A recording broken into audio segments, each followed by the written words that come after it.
How to add weight to Shopify product. From the main page of Shopify, we want to go to products from the left hand side and then choose the product which you would like to add weight for. I'm going to do this one. And then after we take into the product edit page, we want to simply scroll down until we see this option for shipping. And first we have to check that this is in fact a physical product. And once we select this option, then the option for weight will appear.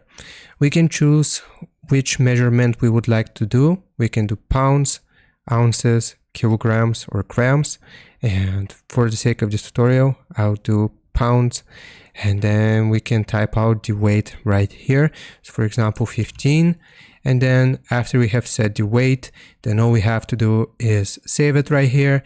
And then we will have successfully added weight to our Shopify product.